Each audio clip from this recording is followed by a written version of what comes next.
अस्सलामुअलैकुम स्टूडेंट्स। उम्मीद है आप सब के सब खैरियत से होंगे। Class 9 mathematics video learning series की एक और वीडियो के साथ आपके सामने हाजिर हूँ। आज जो हम चैप्टर स्टार्ट कर रहे हैं उसका नाम वेरिएशन है। और जो आज इस वीडियो में मैं टॉपिक कवर करूंगा वो रेशो और प्रोपोर्शन होगा। चलिए स्टार्ट करते हैं लर्निंग। Okay, ratio. अब रेशो बेसिकली क्या होता है? Ratio basically comparison between two quantities होता है। अब ये कंपैरिजन बिटवीन टू क्वांटिटीज का क्या मतलब है? चलें छोटी सी एग्जांपल से समझाते हैं। फर्ज करते हैं एक लेंथ है जो 5 सेंटीमीटर की है और एक और लेंथ है जो 10 सेंटीमीटर की है। ये 5 सेंटीमीटर की है और ये 10 सेंटीमीटर की है। और मुझसे कहा गया है कि इनके दरमियान एक कंपैरिजन डिस्कस करें। तो मैं कंपैरिजन कैसे डिस्कस करूंगा? मैं कहूंगा 5:10। अब ये कंपैरिजन मुझे क्या बताता है? अगर मैं इसको सिंप्लीफाई कर लूं, 5 1 जा 5 2 जा। अब ये कंपैरिजन मुझे ये बता रहा है कि अगर मैं इसकी 1 सेंटीमीटर लेंथ लूंगा तो मैं इसकी 2 सेंटीमीटर लेंथ ले रहा हूँ। मतलब इसमें ऐसी एक रिलेशन डेवलप है कि अगर इसकी 1 सेंटीमीटर लेंथ बढ़ेगी तो इसकी 2 सेंटीमीटर लेंथ बढ़ेगी। यानी अगर ये 6 हो जाएगा तो फिर ये लेंथ 12 हो जाएगी। आई होप कंपैरिजन का आइडिया आपको आ गया होगा। अच्छा जी, अब नॉर्मली रेशो को ऐसे लिखा जा सकता है 5/10, जो डिवीजन में भी होता है। मगर यहाँ पर एक छोटी सी मिसकॉन्सेप्ट डिस्कस होती है। वो मिसकॉन्सेप्ट क्या है कि बेसिकली डिवीजन का मतलब क्या होता है? किसी एक क्वांटिटी को इक्वल पार्ट्स में तोड़ना। जैसे फॉर एग्जांपल, अगर मैं आपको एक एग्जांपल दूं तो मेरे पास अगर एक लेंथ है 10 सेंटीमीटर की और मैं उसको 10 सेंटीमीटर की और मैं उसको 5 इक्वल पार्ट्स में तोड़ना चाहता हूं, तो बेसिकली मैं क्या करूंगा? मैं उसके 5 इक्वल पार्ट्स करूंगा। 1 2 3 एंड 4 एंड ये 5। अज्यूम कीजिए कि 5 इक्वल पार्ट्स हैं, तो इसका हर पार्ट बेसिकली 2 के बराबर होगा। बेशक रेशो को भी इस फॉर्म में लिखा जाता है, पर इसका बिल्कुल अलग मतलब है। इसका मतलब है दो क्वांटिटीज के दरमियान कंपैरिजन।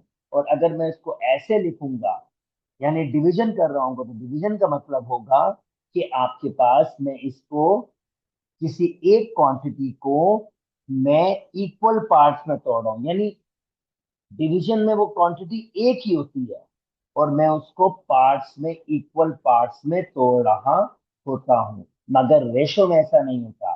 रेशो में आपके पास दो अलग क्वांटिटीज होती हैं और उनके दरमियान हम कंपैरिजन कर रहे होते हैं।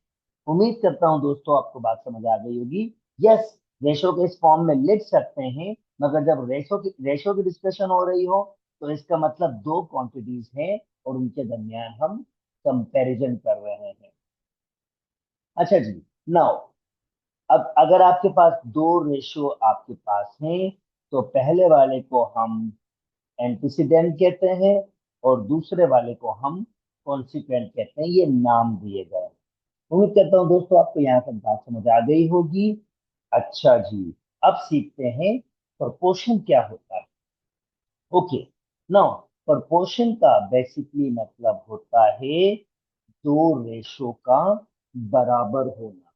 अब ये दो रेशो का बराबर होने का मतलब क्या है?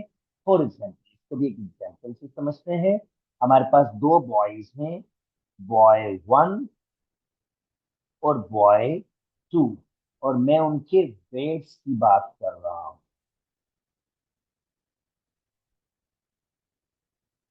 मैं उनके वेट्स की बात कर रहा हूँ।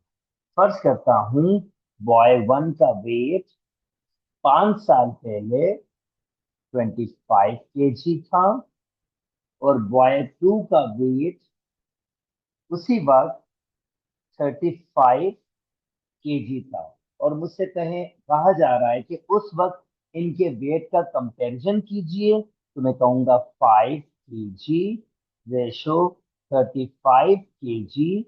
केजी केजी कैंसिल हो जाएगा, ये भी कैंसिल हो जाएगा, यहाँ बचेगा 5 रेशो 7।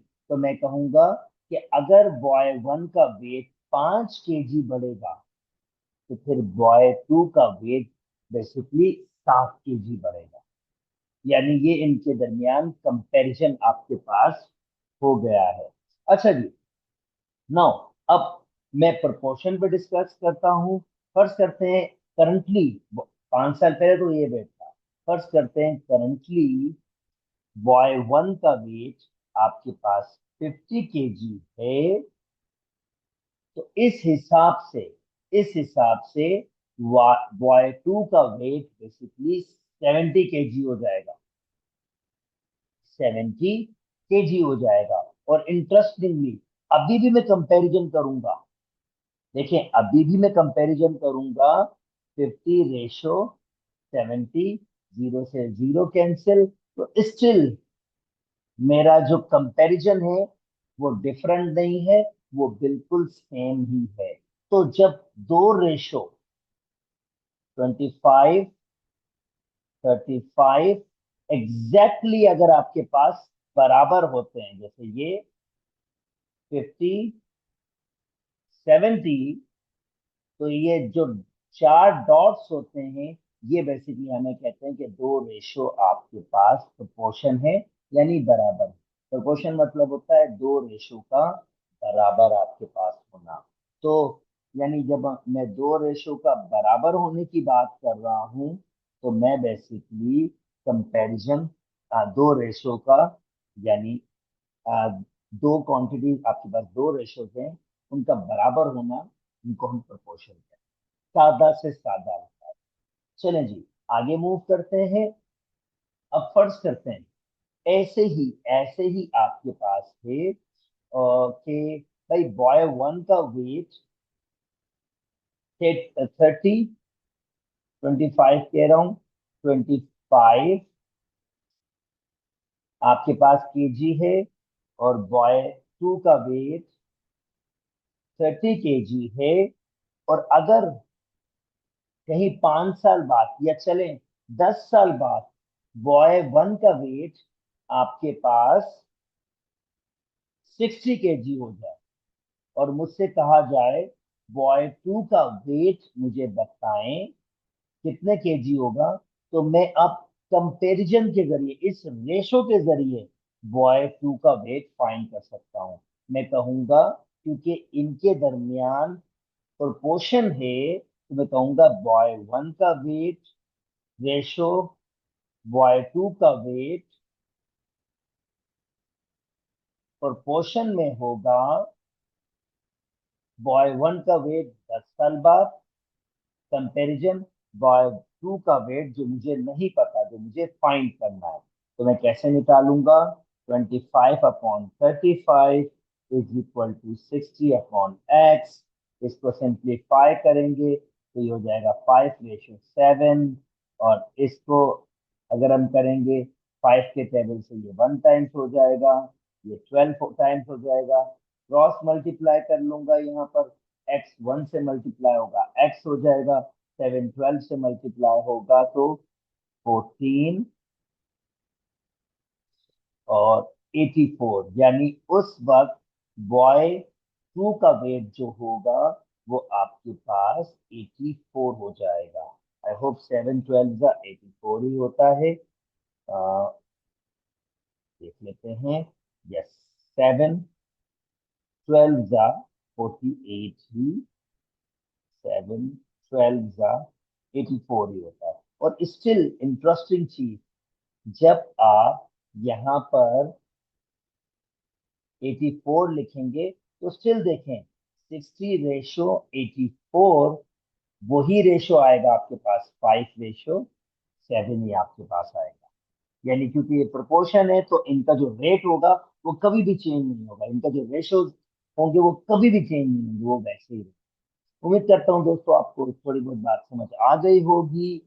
उम्मीद करता हूँ आपके पास कोई डिफिकल्टी नहीं होगी। चलें जी, नेक्स्ट मूव करते हैं और अब कुछ क्वेश्चन सॉल्व कर लेते हैं रेशो से।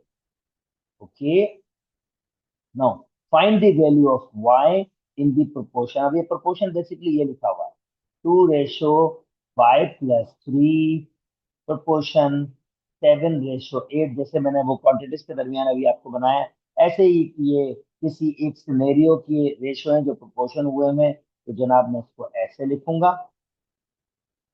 और यहाँ से y की वैल्यू फाइंड करने की कोशिश करूंगा। पहला स्टेप होगा क्रॉस मल्टीप्लीकेशन। क्रॉस मल्टीप्लीकेशन क्यों करते हैं? ताकि जो फ्रैक्शन है हमारे पास वो रिमूव हो जाए, दोनों साइड पर इक्वल टू का साइन हो, फ्रैक्शन हो, तो हमेशा क्रॉस मल्टीप्लीकेशन करते हैं। और क्रॉस मल्टीप्लीकेशन से फ्रैक्शन क्या होती है, बिल्कुल रिमूव हो जाती है और सिंपल फॉर्म आ जाती है। 2 8 16, ये हो जाएगा 7y+21। हम 21 को यहाँ ले आएंगे, 16 - 21 is equal to 7y। 4 - 5 is equal to 7y, -5/7 is equal to y। और ये मेरा y का आंसर आ गया। उम्मीद करता हूँ दोस्तों आपको ये बात समझ आ गई होगी। चलिए जी, नेक्स्ट मूव कर जाते हैं। एक और इंटरेस्टिंग सा रेशो फाइंड करके बताते हैं आपसे आपको। कहता है अगर a+b/a - b आपके पास इसके बराबर है, तो 1/a और 1/b की वैल्यू फाइंड करें। पहले तो ये 1/a और 1/b होता क्या है ये बता दो। 1/a रेशो 1/b, जैसे मैंने कहा कि रेशो को डिवाइड के फॉर्म में लिख सकते हैं, मगर इसका हरगिज ये मतलब नहीं होता कि मैं इसको इक्वल पार्ट्स में तोड़ूं। डिवाइड का बेसिकली कॉन्सेप्ट होता है किसी भी क्वांटिटी को इक्वल पार्ट्स में तोड़ना, इसका हरगिज मतलब नहीं होता, ये कंपैरिजन के फॉर्म में। ओके, 1/a डिवाइड को मल्टीप्लाई में कन्वर्ट करेंगे तो ये हो जाएगा रिवर्स। और फाइनली अगर मैं मल्टीप्लाई करूंगा 1 × b, a 1 × a, तो b/a, यानी बेसिकली ये क्या पूछ रहा है मुझसे, b/a की वैल्यू या b/a की वैल्यू पूछ रहा है। चलो जी, अब स्टार्ट करते हैं सॉल्व करना। a+b बराबर है 7:1। वही अभी हमने डिस्कस किया था, क्रॉस मल्टीप्लाई। 1 इससे मल्टीप्लाई होगा तो a+b, और ये 7 से मल्टीप्लाई होगा तो 7a - b, a+b, 7a - 7b। b को इधर ले आता हूँ, a को इधर ले आता हूँ, लाइक टर्म से एक साथ रख लेते हैं। तो यहाँ पर ऑलरेडी b है, ये -7b इधर आएगा तो प्लस हो जाएगा। ये a इधर आ जाएगा, 7a - a, ये हो जाएगा 8b। और इसको एक कम कर देंगे 6a, मुझे चाहिए b/a, तो b ऊपर a नीचे लाऊंगा, 6 ऊपर और 8 नीचे। और अगर मैं इसको थोड़ा सा सिंप्लीफाई करूंगा तो हो जाएगा 3/4, और ये मेरा आंसर है। उम्मीद करता हूँ दोस्तों आपको बात समझ आ गई होगी। चलिए जी, नेक्स्ट मूव करते हैं। ओके, एक और क्वेश्चन आपके पास है। चले नेक्स्ट क्वेश्चन को सॉल्व करने से पहले वीडियो को यहीं तक रख लेते हैं। नेक्स्ट में मैं कुछ रेशो के बारे में फर्दर कुछ और चीजें भी एक्सप्लेन करूंगा, ताकि इस किस्म के वर्ड प्रॉब्लम्स को सॉल्व करने में आपको डिफिकल्टी ना हो। तो नेक्स्ट वीडियो जल्दी आपके पास आएगी। यहीं तक रखते हैं दोस्तों, अपना बहुत बहुत ख्याल रखिएगा। अल्लाह हाफिज।